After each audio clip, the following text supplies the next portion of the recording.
কে আমি কে রাজাকার রাজাকার তুমি কে আমি কে রাজাকার রাজাকার কে বলেছে স্বৈরাচার স্বৈরাচার কে বলেছে স্বৈরাচার স্বৈরাচার আরে লড়াই লড়াই লড়াই চাই লড়াই করে বাঁচতে চাই দিয়েছি তো রক্ত আরো দেব রক্ত রক্তের বন্যায় এসে যাবে অন্যায়।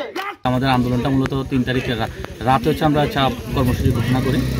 তো দেন পরবর্তী আমরা 4 তারিখ হচ্ছে আমরা প্রোগ্রামটা হচ্ছে মানে আমরা হচ্ছে চট্টগ্রাম ঢাকা চট্টগ্রাম বিশ্ব রোডের যে ইয়েটা আছে সেখানে আমরা ব্লকের মধ্য দিয়ে আমাদের কুমিল্লা হচ্ছে আন্দোলনের সূচনা হয়। তো আমরা চাচ্ছি এই দিনটাকে স্মরণীয় করে রাখতে। আর যেহেতু কুমিল্লাতে গণঅভ্যুত্থানের প্রথম প্রোগ্রাম ছিল আমাদের 4 তারিখ, সেখানে আমরা ওই তারিখটাকে আমরা স্মরণীয় করে রাখার জন্য হচ্ছে আমরা মূলত আজকের এই আয়োজন।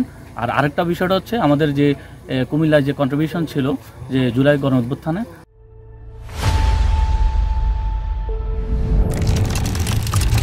তা আমরা চাচ্ছি যে এই জুলাই গণঅভ্যুত্থান থেকে যেন কুমিল্লাকে যাতে কোনোভাবে যাতে মুছে যেতে না দিতে পারে, সেই কারণে হচ্ছে আমাদের একটা উদ্যোগ ছিল আজকে।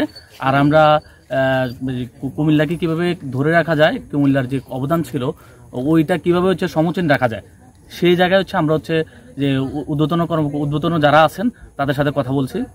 তো তারা আমাদেরকে বলছেন যে হচ্ছে তারা হচ্ছে 11 তারিখ কেন্দ্রিক যা আমরা যেই তারিখে আমরা বলি সেই তারিখ তারা একটা প্রোগ্রাম রাখবেন। আর ক্যালেন্ডারভুক্ত করার জন্য আমরা আবেদন জানাইছি যে প্রধান উপদেষ্টা যে ক্যালেন্ডার প্রকাশ করছে যে ওই ক্যালেন্ডারে যাতে আমাদের যে 11 তারিখে যাতে অন্তর্ভুক্ত করা হয় সেটার জন্য আমরা আবেদন জানাইছি। আমরা আশা করি খুব দ্রুত সময়ের মধ্যে এটার একটা আমরা সমাধান পাবো আশা করি। কুমিল্লাকে হচ্ছে কুমিল্লার আন্দোলনের যে যথার্থ যেই পটভূমি এবং ঐতিহ্য, এই ঐতিহ্যটাকে ধারণ করে জুলাইয়ের আকাঙ্ক্ষাকে ধারণ করে কুমিল্লার যে আন্দোলনের যে ভূমিকা ছিল এই ভূমিকা যাতে কোনোভাবে যেন মুছে না যেতে পারে বা কুমিল্লার যে স্থান বা জায়গা পাওয়ার কথা সেই প্রপার জায়গাটুকু যাতে দেওয়া হয় এ বলে সকলকে ধন্যবাদ জানাচ্ছি।